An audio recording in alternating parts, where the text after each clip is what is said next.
Hai guys, balik lagi di YouTube channel aku. Seperti yang aku udah janjiin kemarin, hari ini aku bakalan bahas tentang final interview.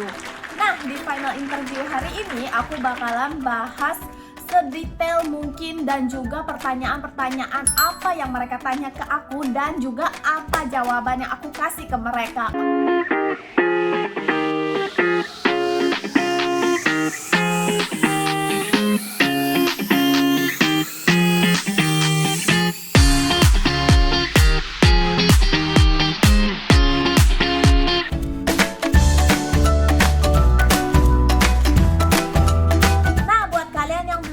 Video walk-in interview aku, kalian bisa nonton ya. Nanti aku taruh linknya di atas sini. Terus kalian bisa nonton di situ. Nanti di situ juga aku udah jelasin apa aja proses-prosesnya dan juga tips-tips yang mereka kasih ke aku pada saat interview. Jadi setelah aku nunggu hampir 3 bulan, jadi kayak 2,5 bulan gitu, akhirnya aku terima email guys dari SQ. Nah, aku terima email itu di bulan Februari 2016 dan di dalam email itu aku diundang untuk ke final interview mereka. Nah, final interviewnya itu di tanggal 19 Maret 2016 dan di situ juga mereka udah tulisin lokasi interviewnya di mana. Karena lokasinya berbeda ya guys sama lokasi pada saat kita walk-in interview. Yang untuk final interview kali ini mereka ngadainnya di Shangri-La Hotel. Dan di situ mereka udah kasih tahu ke kita itu harus berpakaian seperti apa. Kita harus berpakaian formal, kita harus pakai makeup full. Terus kita juga tidak disarankan untuk memakai aksesoris apapun. Dan juga di dalam email itu mereka udah listin guys nama-namanya semua siapa aja yang akan hadir di final interview itu. Oh, bukan yang hadir sih, yang diundang ke final interview itu. Jadi di hari itu total yang diundang adalah 31 orang dan mereka juga udah tulisin jam berapa kamu harus datang ke situ dan jam berapa kamu itu harus interviewnya akan dimulai. Jadi mereka itu akan urutin pakai abjad dari huruf pertama di nama kamu. Kalau aku kan namanya Yolinda Efrin, jadi huruf depannya itu Y. Jadi aku itu dapatnya yang paling terakhir guys. Jadi aku itu kebagian yang jam 11 siang. Nah, dan aku disuruh untuk standby ke sana itu 15 menit sebelum jam 11. Berarti jam 10.45 aku udah harus sampai di sana ya guys. Nah, nanti di akhir video ini aku akan kasih tahu kalian dari 31 peserta yang datang untuk final interview ini, berapa orang yang akan berangkat ke Singapura bareng-bareng sama aku. Dan mereka juga kasih tahu kita apa yang harus kita bawa untuk ke sana guys. Nanti aku bakalan listin di sini semua yang harus kalian bawa untuk final interview. Jadi sebetulnya yang mereka minta itu hampir-hampir mirip sama pada saat walk-in interview. Cuman yang beda adalah di sini mereka minta paspor kita yang masih berlaku. Nah, jadi buat kalian kalau misalnya emang udah dapat final interview, kalian bisa mulai apply paspor. Nah, yang pertama yang harus kamu lakukan pada saat kamu sampai di tempat itu adalah kamu diminta untuk submit semua data-data yang udah kamu bawa dari rumah. Mereka bakalan cek ulang sekali lagi. Setelah mereka cek, nanti kamu diminta untuk duduk, nggak sampai setengah jam, terus nama kamu itu udah dipanggil dan kamu diminta untuk masuk ke ruangan. Jadi setelah kamu masuk ke dalam ruangan itu, di situ ada 3 panelis kan, dan kamu dipersilahkan untuk duduk. Setelah itu mereka bakalan minta kamu untuk memperkenalkan diri lagi. Jadi pada saat itu ya udah aku mulai perkenalkan diri, aku mulai kasih tahu nama aku ini, umur aku berapa, terus udah gitu aku tuh dulu sekolah di mana, terus aku udah graduate, terus aku kerja, terus sekarang kerjanya di sini sebagai ini gitu. Pada saat itu aku cuma bilang kayak gitu dan di situ mereka nanya balik ke aku gitu kayak jadi kamu kerja di sini udah berapa lama gitu. Terus aku sebut, kan sebetulnya mereka punya CV aku, tapi mungkin mereka cuman kayak lebih kayak berinteraksi gitu sih. Terus aku cuma bilang, oh aku udah di sini udah 1 tahun, waktu itu emang udah 1 tahunan gitu. Terus mereka nanya, oh gimana kerja di situ, kamu suka nggak gitu. Terus aku bilang, jadi aku langsung jawab aja gitu, oh ya aku suka kerjaannya gitu. Aku sebetulnya benar-benar enjoy sih sama pekerjaan yang aku lakuin sekarang gitu. Ya aku tahu nih, pasti pertanyaan nextnya kalau misalnya dia tanya loh, terus kenapa pengen jadi pramugari? Pasti kan kayak gitu ya guys ya. Aku cuma jawab, oh ya aku enjoy sama pekerjaan aku yang sekarang gitu. Tapi karena hobi aku itu emang traveling, kenapa aku nggak coba aja gitu jadi pramugari? Kan aku bisa ngelakuin hobi aku dan juga sambil bekerja, sambil cari pengalaman gitu. Jadi aku langsung kasih tahu kayak gitu ke mereka. Terus mereka langsung bilang, oh gitu ya. Terus mereka nanya balik ke aku, kalau kayak gitu kenapa kamu pilihnya Singapore Airlines gitu, kan di banyak airlines lain gitu.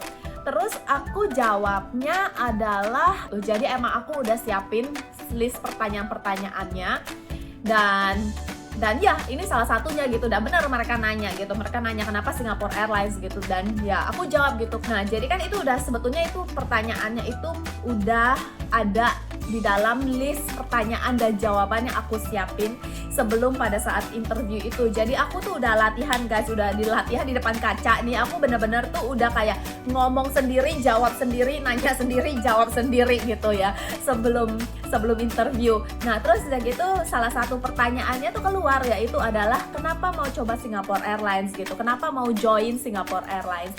Ya udah, terus aku jawabannya aku udah siapin itu. Jawabannya adalah karena Singapore Airlines itu kan termasuk kayak top airlines gitu. Itu dia kenapa aku pengen join Singapore Airlines.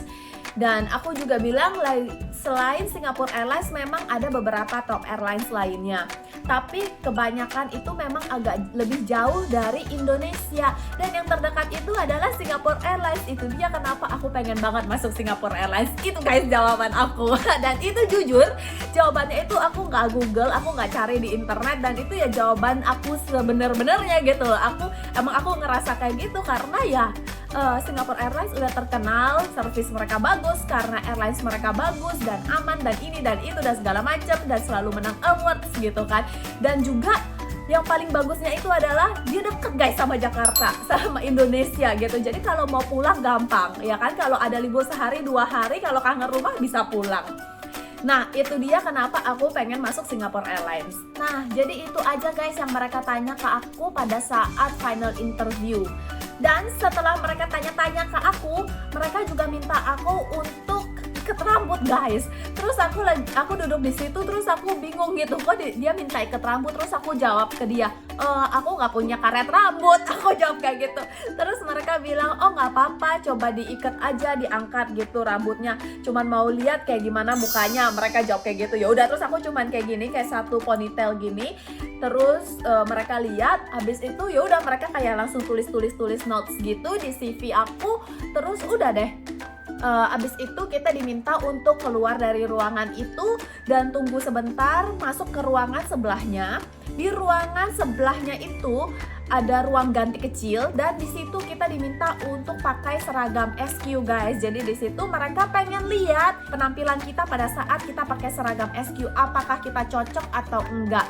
Nah selain itu guys, mereka juga udah minta kita untuk ikat rambut, dan di situ udah disiapin karet guys. Jadi mereka bilang, kamu punya karet enggak? Kalau nggak punya ambil di sini, nanti pakai seragam, terus di rambutnya diikat juga ya, naik ke atas semuanya. Mereka udah bilang kayak gitu. Terus mereka bilang kalau bisa rambut depan semuanya juga dinaikin gitu. Nah setelah kita pakai baju SQ, kita tuh diminta untuk timbang lagi dan ukur berat badan sekali lagi.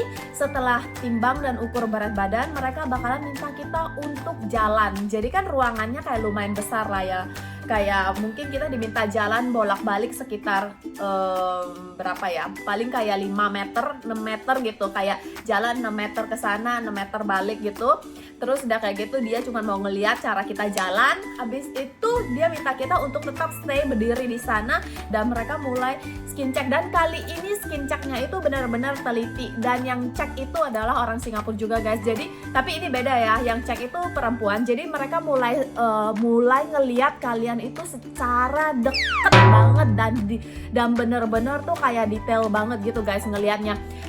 Aku juga jiper sih karena kayak gimana ya, kayak ada orang asing mendadak tuh kayak deketin apa sih, kayak muka dia gitu, deket-deket muka aku, terus ngeliat gitu, kayak lagi di scan gitu loh guys. Tenang aja, pori-pori dan segala macam gak akan kelihatan karena kan kita udah diminta untuk pakai full makeup. Jadi kan at least kayak pakai waktu itu aku udah emang pakai foundation, udah pakai concealer gitu-gitu segala macam. Jadi ya sebetulnya mereka coba ngeliat gitu ya, sebetulnya nggak gitu bisa ngeliat apa-apa juga sih guys. Paling yang mereka bisa lihat itu kalau ada jerawat yang masih brutus gitu ya, kayak masih kayak bikin kulitnya gelombang gitu.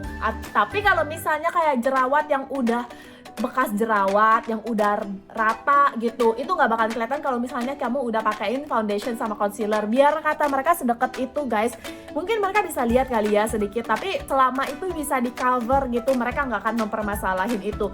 Yang mereka permasalahin itu adalah yang kamu nggak bisa tutupin gitu. Jadi kayak kamu udah pakai makeup tapi masih kelihatan ada jerawat yang kayak benjol-benjolan jerawatnya gitu di sini atau dimanapun itu gitu ya.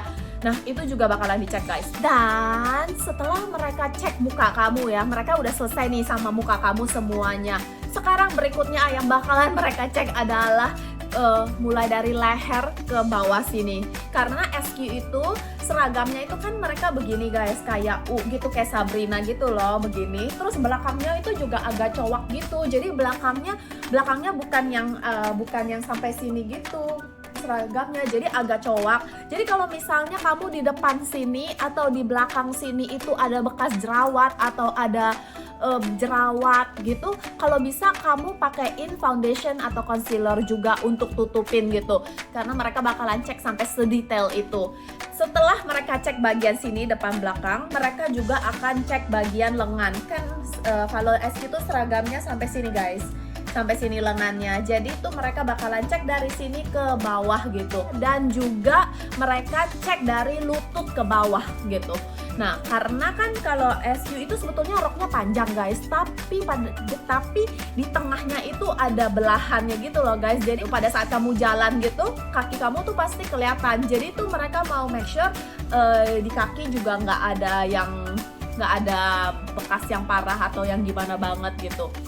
Nah aku tahu kalau misalnya ada beberapa airlines mereka itu particular banget sama tato. Kalau SQ itu guys, SQ itu benar-benar mereka particular banget sama yang namanya jerawat gitu. Walaupun akhirnya kamu udah masuk SQ, tapi kalau misalnya pada saat kamu udah terbang nih guys, kamu nggak bisa maintain kulit kamu gitu, kulit kamu mendadak jerawatan atau gimana gitu ya, kamu nggak boleh terbang gitu guys. Jadi kamu kerja di kantor sampai kulit kamu membaik, terus kamu laporan ke mereka, kasih lihat mereka lagi kulitnya udah membaik, terus baru kamu boleh terbang gitu. Jadi SQ itu partikularnya sama jerawat dan juga itu sama berat badan. Nah setelah semuanya udah dicek itu guys, mereka langsung kasih tahu ke kita gitu, oke kamu lolos ya, congratulations, dan langsung banget gitu guys. Mereka tuh nggak yang suruh kita nunggu lagi gitu. Kalian bisa langsung masuk ke step berikutnya, yaitu adalah medical check up. Kamu boleh juga punya mata yang minus, itu nggak apa-apa, asalkan pada saat kamu medical check up, kamu itu harus pakai kacamata atau pakai soft lens yang sesuai. Yang aku maksud sesuai itu adalah yang cocok dengan minus kamu ya guys. Jadi make sure sebelum pergi medical check up, kamu pergi cek mata kamu dulu ke optik gitu. Terus kalau misalnya emang kacamata lama kamu atau soft lens lama kamu itu nggak sesuai, kamu coba kamu beli baru lah yang sesuai gitu. Jadi pada saat medical check up itu benar-benar cocok, karena pada saat itu aku itu nggak sesuai, dan aku emang bikin kacamata ini udah lama. Mereka telepon, terus mereka langsung minta aku untuk bikin kacamata baru dan balik lagi beberapa hari berikutnya. Oke, Oke, itu aja guys untuk final interview. Pokoknya kalau udah selesai medical check up, mereka itu bakalan email-emailan sama mereka. Mereka itu langsung kasih tahu ke kamu kapan kalian bisa datang ke kantor Jakarta untuk sign kontrak dan untuk sign working permit-nya di Singapura. Jadi mereka bisa langsung apply. Terus mereka juga kasih tahu kalian kapan kalian bisa berangkat ke Singapura. Dari semua yang diundang ke final interview itu guys, total ada 31 orang kan yang tadi aku udah sebut untuk masuk ke final interview. Total yang berangkat ke Singapura itu adalah 13 orang. Oke guys, segitu aja video untuk hari ini. Aku udah selesai ceritain pengalaman aku selama final interview. Semoga video ini bisa membantu kalian. Semoga video ini juga bisa memotivasi kalian untuk maju terus mencapai cita-cita yang kalian mau. Dan juga jangan pantang menyerah. Kalau misalnya kalian suka sama video ini, jangan lupa di like ya. Dan aku juga pengen banget share ke kalian sebetulnya pertanyaan-pertanyaan yang biasanya ditanyain pada saat interview yang aku pakai untuk latihan sebelum aku interview. Kalau misalnya kalian juga pengen tahu, komen ya di bawah. Nanti aku bakalan share. Buat kalian yang masih belum subscribe channel aku, jangan lupa di subscribe ya sekarang juga. Bye-bye.